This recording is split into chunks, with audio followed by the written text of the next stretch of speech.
To overcome depression, it helps to know the facts. Depression is a medical condition and not laziness, or a temporary response to normal grief and/or discouragement. Symptoms of depression. A major depressive episode is defined as experiencing 5 or more of the following symptoms every day, or most days for 2 weeks or more. Depressed or irritable mood. Sleep problems, sleeping too much or too little, sleeping mainly during the day, change in interest, not being interested in what you used to enjoy, or low motivation, excessive guilt or unrealistically low self-image, significantly low energy and/or change in self-care, not showering anymore, significantly worse concentration, sharp decline in grades or performance, changes in appetite, eating too much or too little, agitation or severe anxiety, panic attacks, suicidal thoughts, plans or behaviors, including self-harm, intentionally cutting or burning yourself. It's important to remember that not everyone who is depressed is suicidal. You can still seek help even if you haven't demonstrated any specific suicidal or self-harm behaviors, or even if your symptoms aren't as severe or persistent as the symptoms noted above. Okay, I'm feeling depressed, so now what? Now that you know the symptoms of depression, some positive coping skills can be useful. All of the following techniques are supported by scientific research and medication prescribers, like psychiatrists, and these skills are frequently recommended as important parts of treatment even for patients who continue to take antidepressant medications. Warning: do not suddenly go off your prescribed antidepressant medications without first talking to your medical provider. Discuss any questions or concerns about the side effects of your medications with your provider.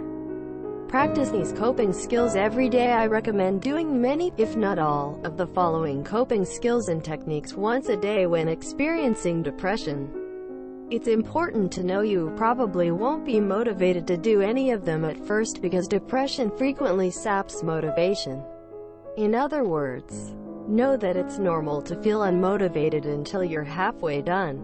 The patients I work with who frequently practice these coping skills get better.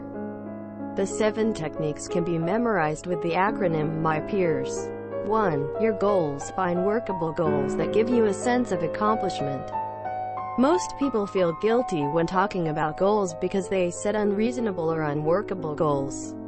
A goal is workable if it's something you can control. It doesn't depend on others, manageable, not overwhelming, realistic for you, not for someone else, measurable. You know whether or not it is done or getting done. If something goes wrong with your goal, adopt it. What can I learn from this attitude versus a judgmental, this is why I'm horrible attitude.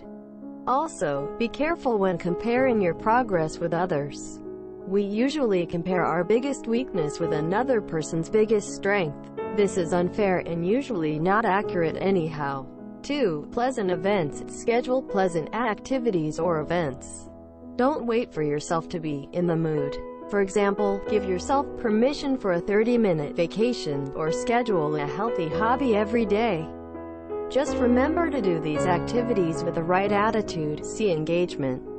Also, practice gratitude. Take time to notice what went well today, not just what went wrong.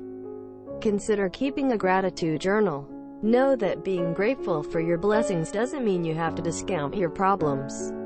3. Engagement. Stay in the present. This practice is sometimes called mindfulness. As best you can, during activities, try not to be in your head with self-judgment. You may not be able to turn off the self-judgment, but you can notice it and bring yourself gently back to the present. Research shows that people with higher self-compassion also have higher self-worth or self-confidence.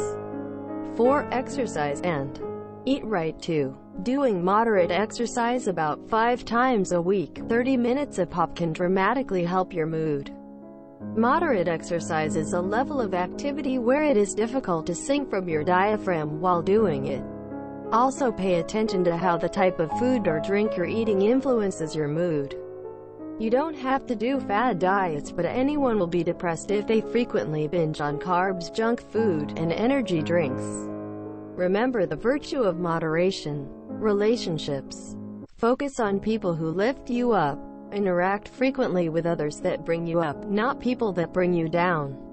While it's okay to have some alone time, find a balance and don't isolate yourself or the depression will linger. 5. Sleep regularly. Try to keep a regular sleep schedule. Keep a balance with not too little and not too much sleep. Staying up late one night and then sleeping in excessively the next day is a surefire way to feed depression. Also, don't try to solve problems late at night when your brain is half asleep. As you practice these coping skills, know that you're on the path to overcoming depression. In contrast, depression tends to linger when patients make up the reason why they can't do these things. No matter what medication you're taking, doing several of these activities every day, especially when you don't feel like it, is vital to the treatment of depression. These positive coping skills may take time and practice, but if we don't take the time to be well now, the periods of unwellness may be forced upon us later.